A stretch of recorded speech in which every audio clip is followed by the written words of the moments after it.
On the eve of his swearing in, Zimbabwe's vice president promises to be a man of the people. A health scanner allows early diagnosis of diabetic ulcers. And rappers in Senegal fight youth radicalization through hip-hop. Africa 54 starts right now. Good evening and welcome. I'm Vincent McCory. This is Africa 54. Zimbabwe's parliament speaker says Emmerson Mnangagwa will be sworn in as the country's new president on Friday. On the eve of becoming Zimbabwe's president, Emmerson Mnangagwa is pledging to be a servant of the people with a goal of progress through unity. Mnangagwa addressed a crowd Wednesday on his return from exile, a day after the resignation of longtime President Robert Mugabe, who fired him.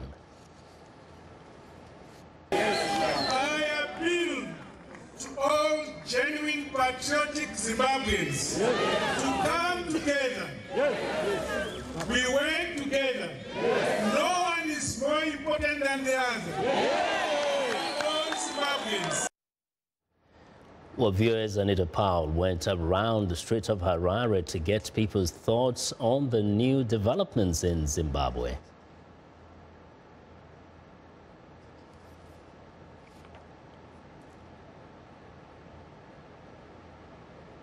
What looks like.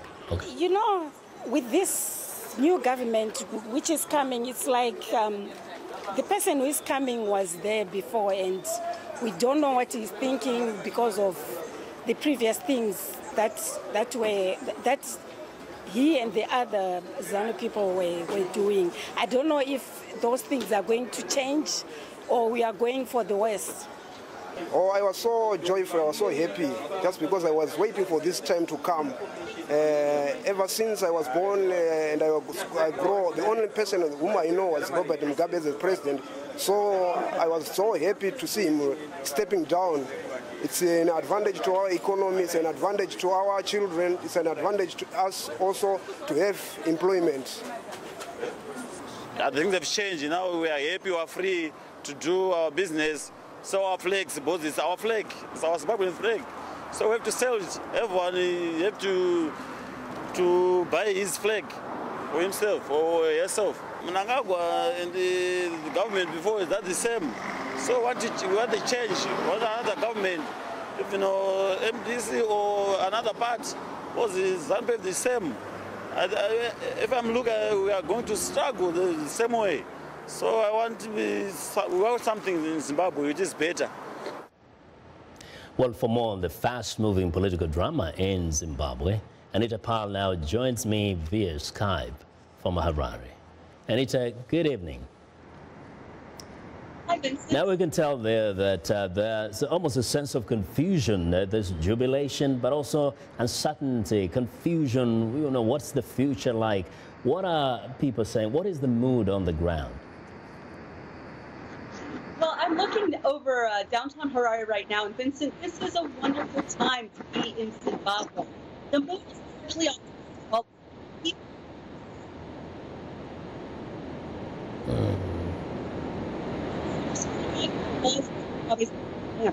Yeah, a little difficult to hear you, but there are expectations, of course. Tomorrow, the people are looking forward to the swearing in of Mr. Mnangagwa.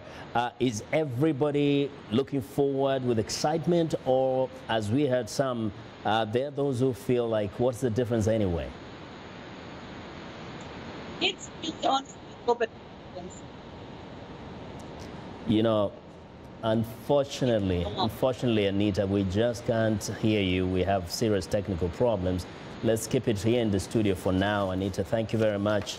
And I want to turn now to our reporter from Zimbabwe service here, Blessing Zulu, who's joining me now to tell us a little more of what he is getting from Zimbabwe. Welcome, Blessing. And one of the things I think I picked out from the people speaking on the streets of Zimbabwe is that it's a mixed kind of feeling. So is that what you're getting when you talk to a wider kind of variety of people? Of course, we have talked to a number of Zimbabweans.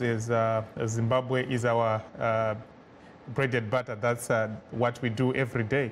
Of course, Zimbabweans are saying that they are happy that Mr. Mugabe he has finally gone into retirement. He's the only president that they've known since 1980.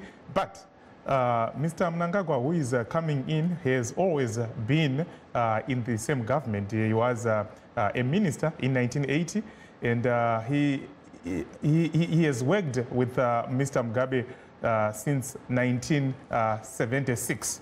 They go a long way, and according to Mr. Mnangagwa himself, he views Mr. Mugabe as his father. So there is, I think this is why this sense that nothing much has changed. Of course, Mr. Mugabe is out, but some have even described Mr. Mnangagwa as Mr. Mugabe's clone, or Mugabe on steroids.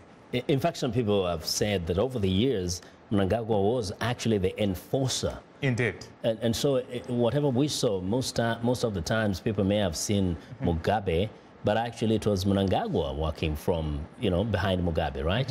Indeed. Yeah. So I think this is why people are saying that there might not be any change coming. But of course, I think he still has to be given time to prove himself, because maybe previously he would just say, I was taking instructions from Mr. Mugabe. Now that he's in charge, let's see if he's going to deliver. And he has got 8 months. Yes. It's important to note that he has only 8 months because he's finishing President Robert Mugabe's term. Yes. So Zimbabwe is going for elections at least July or August. Yes. Now, we have heard that Mugabe's family has been accorded immunity from prosecution. Is that something people are excited about, especially Mugabe's wife, given that she has behaved in ways that most people didn't like? We are not shocked by this development because I think as a way of putting pressure on President Robert Mugabe to resign, they were saying, remember the military when it moved in, they said that we want to protect the president from the so-called malcontents. And the malcontents included his wife, Grace Mugabe. So that was a way that they were using to force Mugabe to step down, to say, if you don't step down, we are going to prosecute your wife. But if you step down, we'll grant you immunity. So we are not shocked by this latest development. But of course, some Zimbabweans that we are talking to are saying that, the former First Lady and Mr. Mugabe himself had accumulated so much wealth, in a corrupt way. So they want, if, for example, they are granted immunity, but at least to take back to the state coffers some of the millions that they claim that they stole. Which is only fair. It's Zimbabweans' money. Somebody shouldn't just keep it. Now, tomorrow is the swearing in of Mnangagwa. What do we know about Tsvangirai? Is he going to be seen there, opposition leader Morgan Tsvangirai? Initially, we had heard that he was not invited, but shortly before coming on this show, I talked to one of Mnangagwa's very close ally, Munyaradzi Paul Mangwana. He's the ZANU-PF Deputy Secretary for Legal Affairs. He said, they have sent out an invitation to Mr. Tsvangirai. They also hope President Robert Mugabe will be there. They've also invited Uhuru Kenyatta and all the SADC regional leaders and former presidents, Kenneth Kaunda and others, Joaquim Chissano, Thabo Mbeki and others. Now, very quickly, we know that this is almost like an accelerated inheritance for Mnangagwa, but at the end of the day, ZANU-PF is expected to face off with whatever opposition there will be 8 months from now.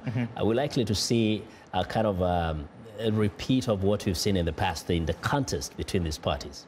Yeah, we are likely to see that, but ZANU-PF is now promising reforms, because remember, Zimbabwe was going for elections that were immediately condemned by the international community, and the international community was not willing to invest in Zimbabwe. And after elections, it was more of the same. The economic crisis just worsened. So I think it's one of the conditions that there be free and fair elections so that the international community can work with Iraq. Well, we'll watch and see what happens. Blessing, thank you very much, as always. Thank you, Vincent. Well, that's VOA Zimbabwe service reporter Blessing Zulu. Now, as Zimbabweans await the swearing in of Mr. Mnangagwa on Friday, Britain, Germany, China, and others in the international community are vowing to help the country move forward. VOA correspondent Mariama Diallo reports.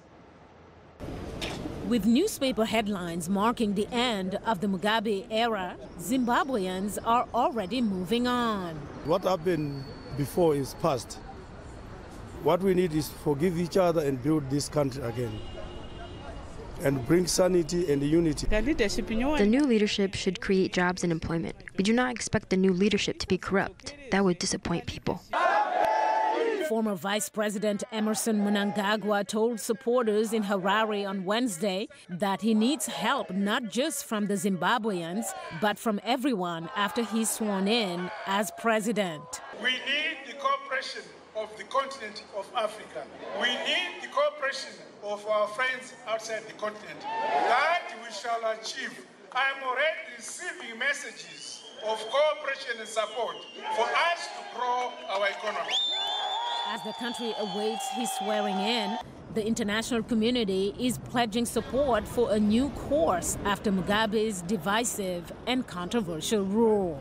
We, together with our partners in Europe, Africa, and internationally, are ready to support Zimbabwe on its path to a new future. British Prime Minister Theresa May told Parliament that Britain will do everything it can to support the change. We want to see a democratic, free, secure Zimbabwe where people across communities, from communities across Zimbabwe, are able to carry out their lives without fear, without oppression. And we want to see that country rejoining the international community. China, which enjoyed close relations with Zimbabwe under Mugabe, said Beijing believes in the Zimbabwean people's ability to maintain the country's political stability.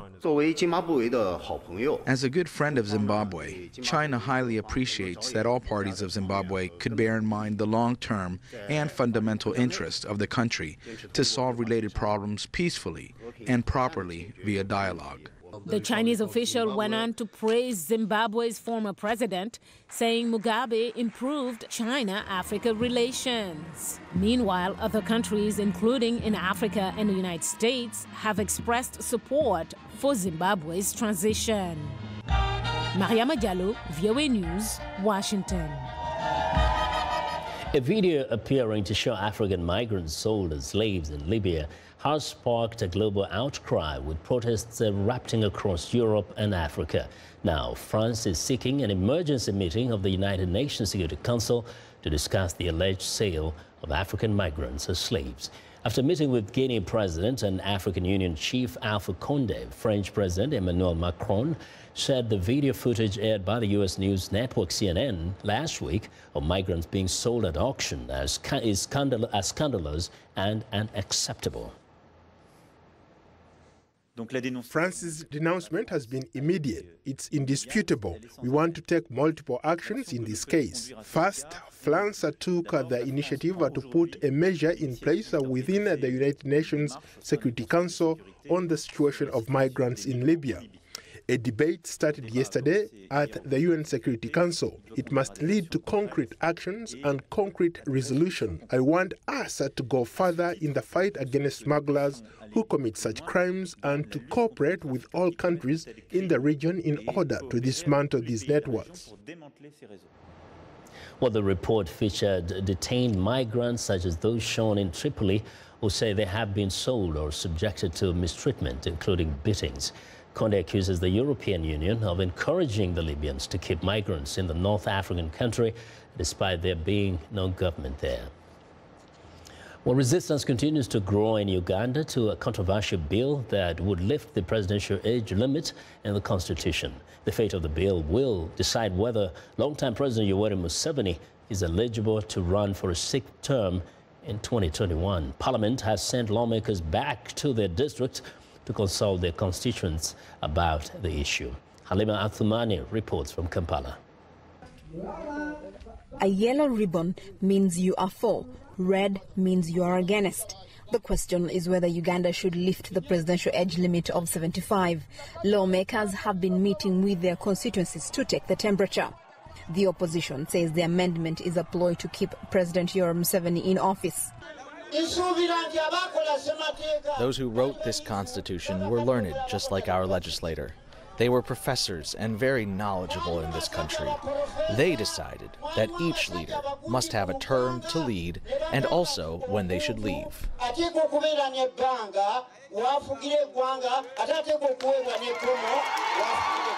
It's been a heated issue. There have been 2 brawls on the floor of Parliament, and the opposition has accused the government of trying to buy their support. Several public consultations held by opposition MPs were broken up by police. The police say they acted out of concern for security and public order, but the government human rights body has expressed concern. None of the consultative meetings of proponents has been dispersed or has suffered use of excessive force by the police. The Commission has noted with concern the unclear role the Uganda police has assumed in regulating consultations regarding the age limit. Ruling party MPs held public consultations as well, but many of them by invitation only. The ruling party argues that the presidential age limit should be removed because it is discriminatory, but there is resistance within the party. I call on you to come and we unite so we can fight for our freedom and to develop ourselves, because we have a real big problem. The lawmaker who filed the bill, Raphael Majezi, failed to get an audience from fellow legislators in a recent meeting of the Parliamentary Legal Committee. Because of the nature, the hostility, the unfriendliness of the committee. So, if possible, if required, I think maybe this should go back to the Committee of the Whole House. And so, the debate continues, with Parliament not expected to vote until at least December. Halima Athmani for VOA News, Kampala. We want to know what you think about Africa 54 and the stories we cover. Join the conversation on Facebook. The address is Africa 54. We're also streaming our show live on Facebook, so check us out and share our show with your friends. Find me on Twitter at VOA Vince McCory. Now coming up, a new device helps combat a complication of diabetes. Stay with us.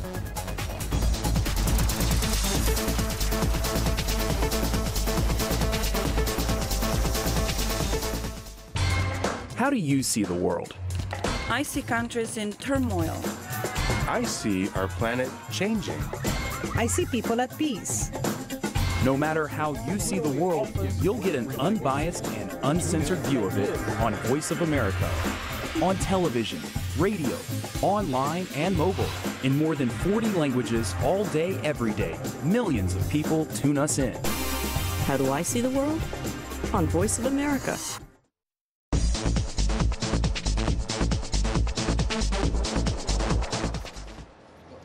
Well, a 2014 study by the World Health Organization concluded that there are 400 million people around the world living with diabetes. One of the many complications of diabetes is the prevalence of foot ulcers, which, if untreated, can lead to amputations and, in many cases, death. But a new simple scanner being developed in Britain can give some important advance warning for doctors who want to prevent the ulcers from happening. VOA's Kevin Enochs reports. This scanning device, called the D-First, looks for hotspots on the feet of people with diabetes. These are areas of inflammation that could lead to foot ulcers. If left untreated, those ulcers are a leading cause of diabetes-related amputations. If you have an amputation, then unfortunately the outlook is up to 50% of those who have an amputation are dead within 2 years, and up to 80% are dead within 5 years. Diabetic nerve damage can affect a person's ability to feel pain, so many patients cannot feel the ulcers in their early stages. Using the scanner, warm areas of inflammation show up in bright red. So what we have here is a thermal imaging camera core. This is sensitive to the infrared, which has a strong relationship with temperature.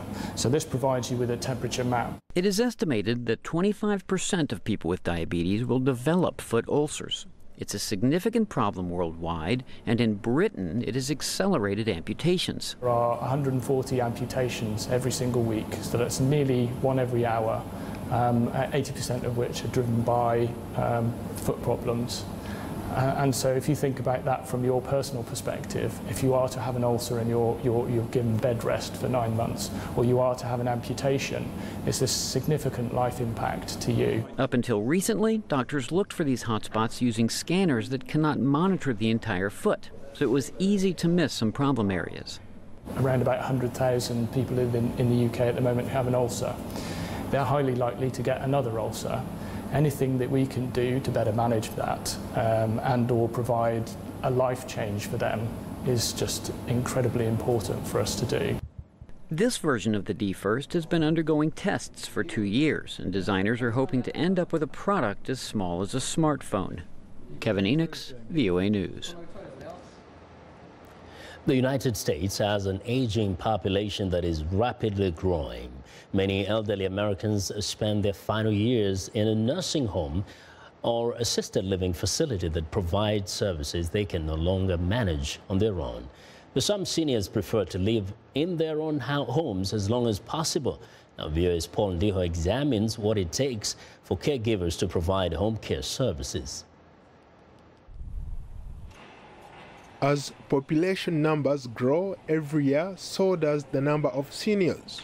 In the U.S. state of Massachusetts, providing in-home care is one of the fastest growing businesses, and it fills the need, the very vulnerable need. Dr. David Wall, a family physician, explains. I like taking care of frail elders. I make house calls. I go to nursing homes. I go to assisted livings. People are living longer with modern medicine, but not always better. Dr. Wall, along with Ugandan-born Barnabas Nkore, a registered nurse, and Party Anesthesia, a holistic and nurse healer, have teamed up together to create Age Life Healthcare to take care of elderly patients. Barnabas Nkore is one of the co-founders. I do perform skilled nursing services to patients in their homes, and that includes a range of diagnoses that are determined by the doctors. So we are the eyes and the ears of the doctors who send us in the field. Providing home care is not a new thing, but it's only now that it's trending and gaining in popularity because most seniors and their families choose home care over hospitals. It allows the elderly to live in the comfort of their homes while also receiving medical care and attention. Barnabas says this is something he plans to introduce in his home country, Uganda. We also provide physical therapy for people who have undergone surgery. They need that services to recoup and get back on the road. We also provide occupational therapy. We provide speech therapy for people who have dysphagia, difficulty swallowing some food, and determine what texture of food that's suitable for them.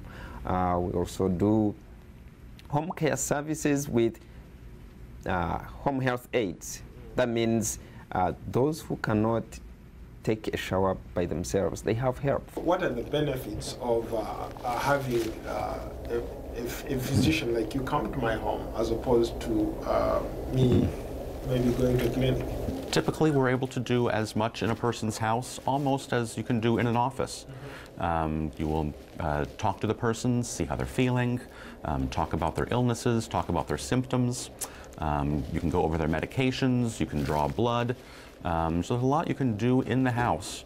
And the other nice thing is you can see how the person is functioning in the house. For Party Anesthesia, a holistic nurse healer in Amesbury, Massachusetts, blends the medical and the spiritual healing sessions with her patients. So what type of clients come to you? They have a lot of people, stress and anxiety is a big issue. And then because of that, they generally have some kind of a medical condition, either heart disease or diabetes. I have women that come that have infertility issues, and by balancing the system, many times they will become pregnant, so that's wonderful. Wow. That's a fabulous So you're performing miracles right here. Yeah.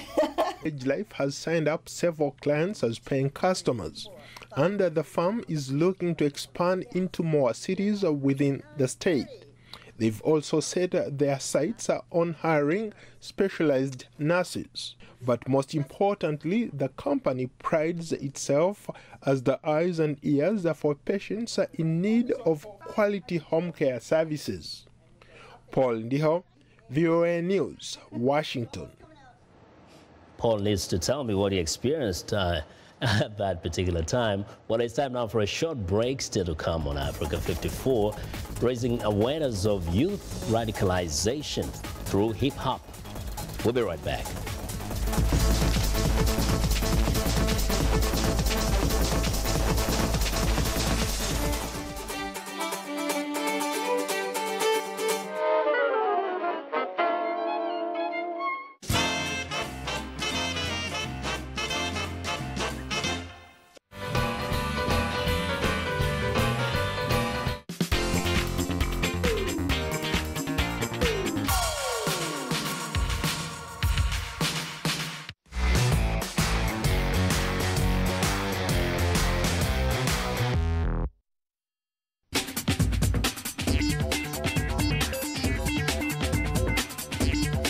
Welcome back to Africa 54, and here's what's trending.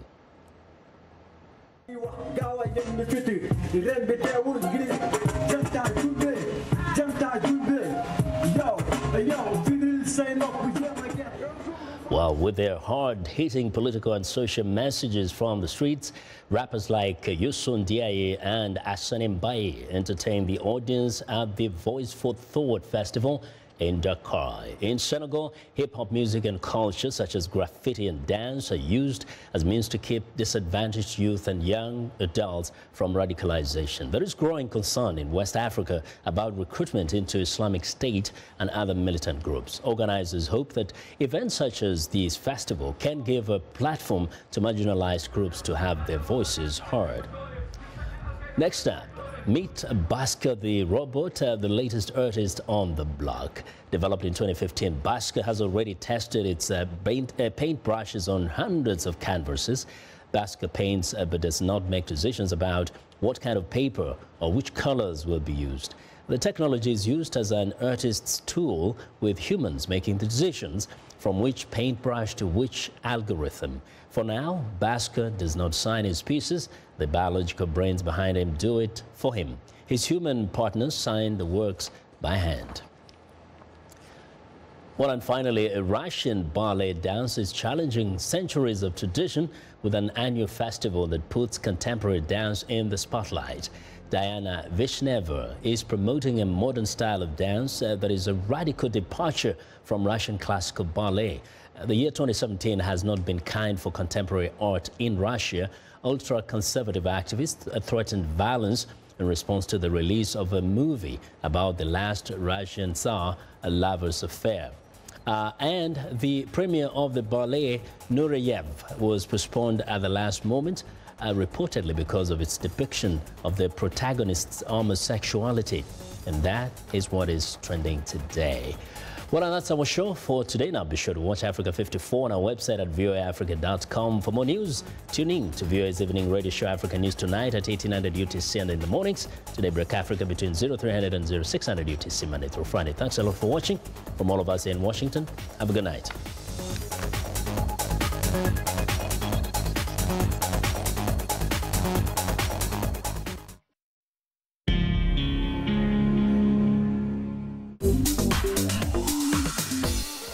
Welcome to English in a Minute.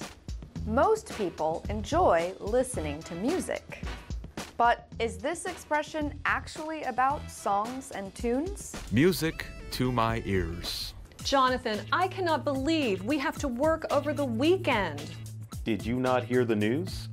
The meeting for the project got canceled. No work this weekend after all. Awesome! That is music to